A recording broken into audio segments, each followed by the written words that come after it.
Fact number 1. The main cast of Omniscient Reader's Viewpoint. The members of the ORV main cast are already hinted since the Webtoons prologue, and as of chapter 90 of the Webtoon, everyone's finally introduced. First, we have the main trio, Kim Dokja, Yoo Junghyok, and Hyunsung. Unlike the main trios of most shonen series, the ORV trio took a while to be like a team. For the rest of the main cast, these two aren't from TWSA like Dokja, Yoo Sangah, and Gilyeong. The TWSA characters are Hyunsung, Heewon, Jihae, and lastly, Hyunsung. There is actually a canon term or name when referring to Kim Dokja's team as a whole, but it's going to be quite spoilery to webtoon readers, so I won't mention it to be safe. I can give you a hint, I guess. Once you hear the name, you might start getting worried about Dokja's naming sense. Fact number 2. ORV character birthdays. Among the main cast, only the following characters had confirmed birthdays. The earliest is Jihae's, which is on February 14, Valentine's Day. The following day is Kim Dokja's birthday. Then, on April Fools, we have Hyeonseong's birthday. And lastly, our August celebrant is Junghyok. ORV character birthdays are celebrated by fans, especially on Dokja's birthday. ORV fans around the world celebrate every February 15. And it's not only the fans who celebrate Dokja's birthday, you know. I've created a video featuring some of the things which happened on Dokja's birthday recently. You can check it out by clicking on the upper right corner of this video. Then you can go back to this video later. If it doesn't work for some reason, I'll be putting its link on this video's description. Fact number 3. ORV character ages. I only remember Dokja's age to be specifically mentioned in the series, while for the rest, I knew about them from Wiki. So, if we line up the main cast from oldest to youngest as of the start of the series, most likely the eldest would be Dokja, who is 28 years old. If we put aside his regressions, Jonghyok is younger than Dokja as he was born several months later. Yeah, they are both 28 years old, but of course, Dokja takes advantage of that slight age gap to claim seniority over Junghyok. Hyunsung is said to be around the same age as these guys. But since we don't know his birthday, we cannot tell who is really the oldest among these three, while Heewon is said to be 27 years old, followed by Sooyoung, who is 26 years old. Sangah's age is unknown, but she is most probably around her 20s, like with the rest of the adults in the team. And then we have our teenager, Jihae, who is 17 years old. Hyunsung is 11 years old, making Gilyeong the youngest, who is around 10 years old. Fact number 4. ORV character appearances. The ORV web novel illustrations are drawn by Black Box, while the ORV webtoon adaptation are drawn by the Sleepy Sea team of Red Eye Studio. For those who are not familiar with how each character looks like in each official illustration, let's have a quick look of the novel and manhwa versions side by side of the main cast. First, we have Kim Dokja reading a web novel on his phone. Then we have Yoo Sangah on her sexy battle outfit. Then here is Gilyeong when he had summoned Titano. Then Hyunsung when he opened the subway door. Then Jihae in her epic battle. And we have Yoo Junghyok being mind-controlled. Then Heewon using her cool move. And then Hyunsung just being cool. And lastly, our lovely Hyunsung. The web novel is narrated in Dokja's perspective. Yes, I mean in first-person point of view. But he doesn't exactly provide enough description about character appearances.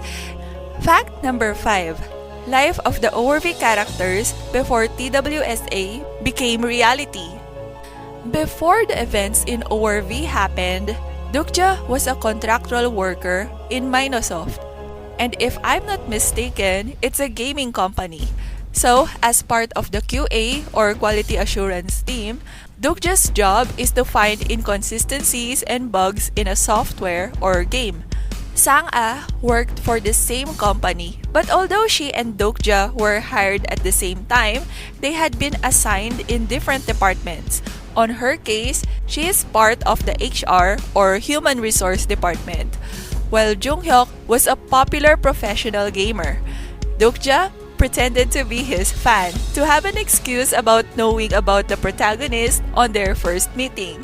Suyeong's a writer, and similar to some other writers, she uses her phone when inspiration hits.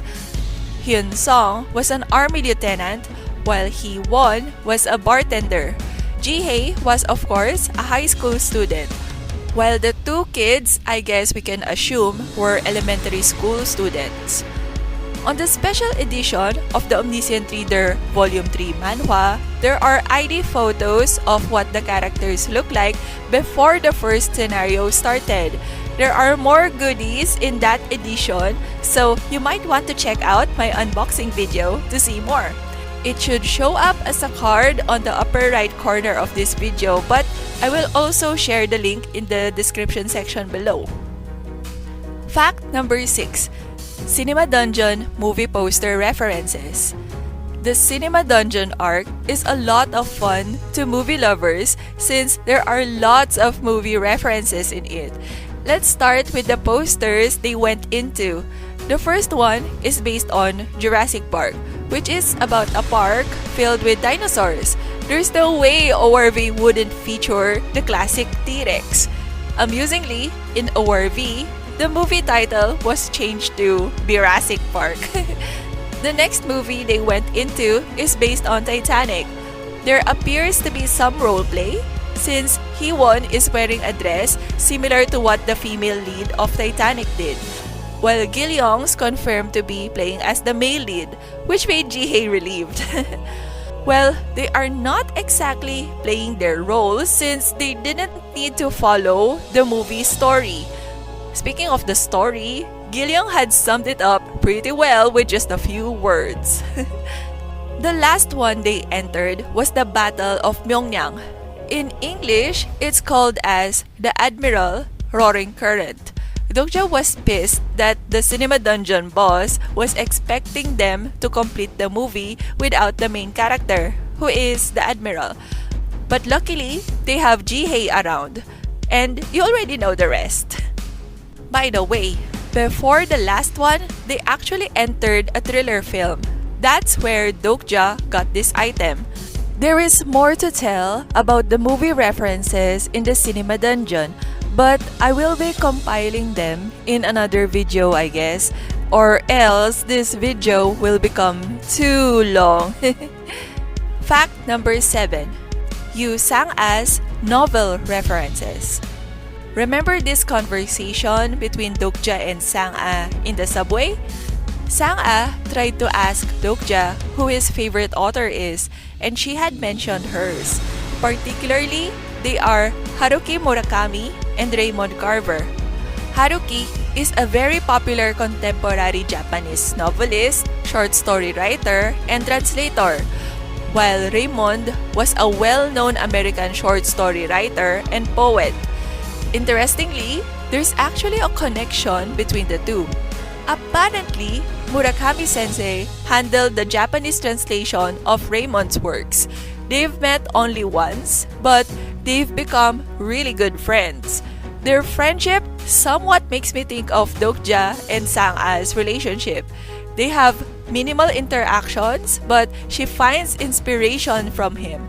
She knows several languages, so we can imagine her doing translation work. The sad part though is that the other guy died. Wait, I don't want to talk about that. By the way, although it's not shown in the webtoon, in the web novel, Dokja actually used Lord of the Rings to describe what his favorite web novel is like to Sangah. There isn't exactly any modern gaming related stuff in LOTR from what I remember, but it seems to have somehow helped Sangah relate to what Dokja is talking about when he uses fantasy world terminologies. Fact number 8. The meaning behind TLS 123. Here's a fun trivia in regards to the author of Dokja's favorite web novel, which is 3 Ways to Survive in a Ruined World, which is alternatively translated as 3 Ways to Survive the Apocalypse, and that is abbreviated as TWSA. The author's pseudonym or pen name, which is TLS123, is actually a Korean pun. The keys for T, L, and S on the QWERTY English keyboard correspond to these Korean characters on the Korean keyboard. So, T, L, S, when put together, this represents Shin, which means God or deity in Korean. So that makes the author's username or alias intended to mean God123. It gives us a hint of the TWSA author's personality, right? Fact number 9. The origin of Junghyok's Sunfish alias. Kim Dokja often refers to Yoo Junghyok as a sunfish. The webtoon artists even have fun with that idea as they drew Sunfish Junghyok on the cover of the magazine which Pildu was reading. There was even a short comic strip on what appears to be advertising sunfish chips. Sunfish in ORV is a reference to the mobile survival game called Survive Mola Mola. It was developed by Select Button and originally released last September 2014. Mola is another term of the ocean sunfish. A real sunfish looks like this. The goal of the game is to raise a sunfish to adulthood. However, molas are very sensitive and can die from stress or minor injuries. Despite this, they are plentiful, so if one dies, you can just start with a new one. In fact, one of the goals in the game is to die in as many different ways as possible. You will have to start over many times in order to get anywhere. Sounds familiar, right? Our dear Yoo Junghyuk is also quite delicate that he died plenty of times. How easily it was for Junghyuk to go through many regressions makes Dokja so infuriated. So, even a Junghyuk fan like Dokja can't help but associate the protagonist to the extremely sensitive sunfish. But of course, as clarified by the webtoon itself, a sunfish in real life isn't as sensitive as how it was depicted in the game. Fact number 10. Omniscient Reader in and with other webtoons. On the first chapter of the Questism webtoon, ORV fans who have at least read until the 4th scenario will definitely be able to recognize the guy in this panel. That outfit and the flag on his back clearly hints that it's none other than Kim Dokja. The hairstyle made me have second thoughts though. This division makes me think he is using Junghyuk's face on this scene. Or maybe the artist of this webtoon intentionally changed Dokja's hairstyle for some reason. Oh well, who knows? Anyway, this shows that Dokja is famous enough to be spotted in other webtoons. It's more natural for him to be seen in a webtoon that is done by Red Eye Studio, which is the one which handles the illustrations for ORV. On the 7th episode of the webtoon, The Nuna at Our Office, the main character, who looks quite similar to our Dokja in the earlier chapters, has Dokja displayed on his laptop. It's the same as this Dokja picture. And in case you don't know, the other novel, written by the creators of ORV, has been adapted in webtoon format recently. Its title is The World After the Fall. It's actually the same fantasy web novel which Dokja was reading after TWSA. The English ORV webtoon translated the title a little differently though, but it mentioned about the tower, so it's definitely referring to the same thing. What's more awesome is that this webtoon is also done by Red Eye Studio, sharing the same original creators and the same art studio. It makes The World After the Fall and Omniscient Reader's Viewpoint like sibling webtoons. There are hints that these two even share the same universe. A crossover of the two series wouldn't be a surprise. Like this one. This is a special illustration for last April Fool's Day of year 2022. The main characters of both series seem to be having an argument while playing a Monopoly-like game.